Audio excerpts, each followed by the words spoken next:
something you mentioned, which could be a potential pathway for greater coordination, is the debt crisis. And, a debt crisis that affects the global south has kind of been projected for the last couple of years. But could you walk us through what are the factors driving sovereign debt crises in the global south at the moment? We, of course, know that one of the headline stories in the last 6 months or year has been rising inflation, the tightening of monetary policy in Western economies, particularly the US Fed, and the ripple effects of those decisions.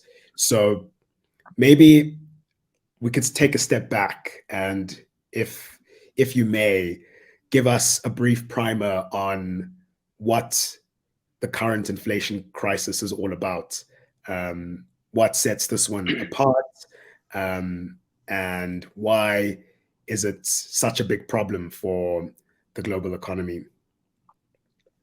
Right. I think the step back is sort of necessary, and sort of see it in the light of post 2008 financial crisis to 2022. Because after the 2008 financial crisis, almost all countries responded by reducing borrowing rates. So interest rates dropped down to the floor and remain on the floor for 10 plus years. So basically, everyone was encouraged to borrow cheaply. And in an ideal world, they'll be investing it in growth enhancing stuff for their economies. Of course, we didn't do that. We had a lot of asset inflation. We had a lot of property bubbles all across the world. But what you really had was countries in the developing world borrowing, going on a sort of a borrowing binge, because for the first time they could do it at much lower rates. And I think this is sort of like the fundamental part of the world economy, is that it's extremely hierarchical. And everyone knows that. There's sort of a core centered around London and New York, and the G7 countries, broadly speaking. And those central banks can essentially protect their countries from, they can essentially issue debt that every other country wants to buy, or every other investor wants to buy, because they're seen as completely safe assets. And then if a country like Zambia or if a country like Ghana wants foreign investors to come in and buy their debt, they usually need to give them very attractive terms, much, much higher interest rates, 10 to 15% interest rates, whereas a country like the US or Canada or Australia, can issue sovereign debt for very, very, pennies, like 0.5%, 1% debt. And so that basically means that when in the wake of the financial crisis, a lot of developing countries went on a binge and borrowed a lot of debt denominated in dollars. And they also borrowed a lot of debt from other countries, notably China, that also went on a lending spree in the last roughly 2010 to 2020 for about 10 years. And so essentially, countries binged on debt. And debt is good. It's good to binge on debt if you can convert it into productive investments, if you can convert it into industries that allow you to earn dollars on the global market, and essentially invest in your people and in your country. The problem really became that because a lot of this debt is dollar denominated, something very peculiar started to happen post the pandemic, where interest rates were down on the floor, but you had a massive shutdown and reopening of the economy. Lots of supply chains broke. Lots of companies, went out of business. Hundreds of millions of people were unemployed. And Western countries essentially responded by going on a massive borrow and spend spree to kind of keep the economy afloat, to keep firms afloat, families afloat.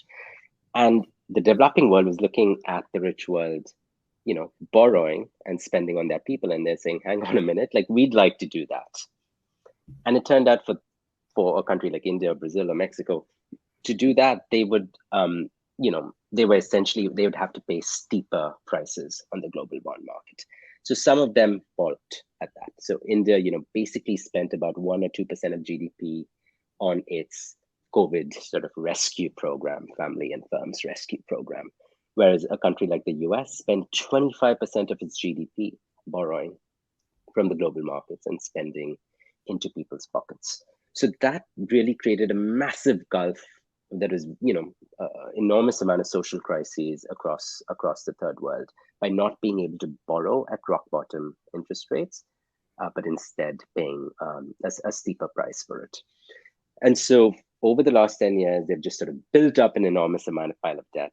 And then after 2021, as the economy very quickly starts to rebound, you start to see inflation pick up from these broken supply chains and from consumer spending and so on.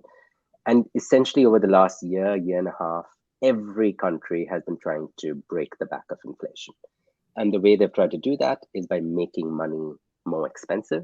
You raise interest rates that are under the control of your central bank. And as you make money expensive, every entity in the world economy that is borrowing stops borrowing and starts, tightening their belts. And that is what reduces the total amount of sort of spending into the economy. And that's what central bankers hope will bring down inflation. So in other words, the sort of solution to global inflation is jack up interest rates, create a global recession, hope that recession is mild, and that's what will bring spending down into the economy. And that's what the G7 countries are doing. That's their policy target. It has created collateral damage, and that collateral damage is essentially somebody else's problem. As Nixon's Treasury Secretary famously said in the 1970s during a very similar moment, the dollar is our currency and it's your problem. My job is to govern this national economy, not think about the developing world or the third world or dollar debt crisis. So you have this factor of a massive pile of debt built up over the last 10 years, largely denominated in dollars, and all of a sudden you're spending a country that has borrowed all this money has to now pay it back in dollars that are harder to find. So those dollars that you're paying it back are, your currency has been devalued. Dollars become stronger. So you're just paying back more in dollars. So that's one problem. And the second problem that you have is that you're actually just paying more in interest payments. So a country like Ghana is actually paying 60% of its government revenue in interest payments. It's really shocking to see these kind of numbers. And a country like Chad and Zambia, it's just like, they're basically all of their government revenues are going to service their debt. So this is a completely sort of unsustainable state of affairs for low-income countries, but it's even the middle-income countries that had sort of gorged themselves on debt that are facing exactly this sort of double whammy of a problem. And if that wasn't bad enough, any country is sort of buying stuff, in particular food and energy, from the rest of the world. And if you're buying food and energy, and these prices have shot up since the war, they've actually been shooting up since early 2021. Before the war began, they were getting more and more expensive. You had a wave of sort of food crises and food riots. So all of a sudden, you're paying more to buy essentials like food and energy.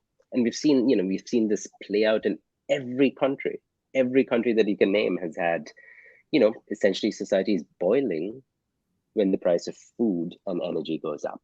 And here there's a big difference between developing countries and the rich world in that most people in developing countries spend up to half of their paychecks on their essentials, food and energy, petrol, diesel, and food. So countries are sort of forced to pay attention when societies boil in this way. And this is sort of the element of the debt crisis, the dollar debt crisis, that really bites, because you're sitting there having to sort of balance your books. You'd borrowed dollars and piled up on dollar debt when you thought you would have very low interest payments. And all of a sudden, your interest payments are spiking. Your bills are coming due every month that are very high. And you have fewer and fewer dollars to pay it off. So what you get is a liquidity crunch at the end of every month. We saw this most sort of shockingly in Sri Lanka with essentially countrywide blackouts and people going to the petrol pump and standing at the queue for days to get a few liters. And the country's sort of finance ministry essentially saying, guys, there's a tanker of gasoline and diesel sitting in our ports. We don't have the dollars to pay them. So you get, it's not like an abstract thing. Sovereign debt crises are really sort of the three words that are going to put most people to sleep the moment you utter them. But you're just like, holy moly, like this country is going to essentially boil and explode if we don't get dollars right now, and if we don't sort of restructure these massive piles of debt. And restructuring is, again, just says, I don't know, pause payments. I don't know, pause payments for a year, pause your interest rate payments for a year or two while you sort the mess out, and you focus on people first rather than the interests of bondholders. So that's essentially what Sri Lanka did. They just defaulted on their debt. And in an ideal world, there should be more defaults on countries. That more countries should just do what Sri Lanka did and say, you know what, we're going to take a year or two to sort the mess out. We're going to pause our payments, and you know what, we'll pay you back. But we'll pay you back, instead of our 20-year loan, you're going to get paid back in year 21 and 22 now. Why doesn't that happen more frequently? Why don't more countries take that route of just saying, sorry, but I'll pay you when I'll pay you? I mean, what are the possible repercussions that they're weighing up? Exactly. What they are essentially thinking of is the day after. So I've said, bye guys, I'm not paying you for a couple of years. And the way you do these negotiations is essentially extremely political. It's sort of, extremely political is a silly way to put it, but essentially, who takes the hit? Who takes the burden of adjustment? Who's actually going to tighten their belts and feel the pain? So at this moment, you could open any newspaper anywhere anywhere in Africa, and you'll find, farmers protesting against the price of fertilizers going up, and industries protesting about the price of energy going up, and truckers saying, you know what, we're just going to stop delivering stuff because we can't make our ends meet. And so what countries sort of tend to do in these scenarios is just sort of say, we are going to put the burden of adjustment on our people. And the way we do that is by cutting our government budgets. So we're just going to, sorry guys, we're going to have to cut our health budgets. We're going to cut our education budgets, our city planning budgets. And the reason we're doing that is because we are privileging making these interest payments. Because guys, if we don't make these interest payments, the next year when we go to the bond market to borrow, we are going to face very stiff rates. So this is necessary medicine for now. Keep the creditors on our side. Don't let them get offside. And that's sort of most sort of right-wing, left-wing politics tends to fall along these lines. Is there's sort of a coalition domestically in every country that is sort of on the side of creditors, and that coalition tends to be, export industries. It tends to be the big boys in the country, and that domestic political coalition is sort of like creditor friendly, not debtor friendly. And this creditor coalition will tamp down on any talk about defaulting on your debt. And when things become absolutely unbearable, when sort of shit really hits the fan, essentially, politicians get thrown out of office for delivering bitter medicine. And it's at that point where, you have a new set of people come into power and say, okay, we're going to renegotiate our debt with our creditors. We'll change the maturity, we'll pay them, we'll pause it now, we'll pay for longer, etc., etc. So what you're essentially having is society is boiling, and then political explosions, and then you may have a round of, more belt tightening, more pain, more bitter medicine, or sort of a cooling off period. And then the question really becomes is about this day after is, okay, you cut stuff, but what's your plan? A debt is sort of a promise to pay back in the future. So the question really becomes, can you make a compelling case of what do you hope to do to increase your country's sort of growth prospects over the coming 10 or 20 years? What are you going to do to increase your tax revenue? Because you're going to pay this debt off, by taxing a population.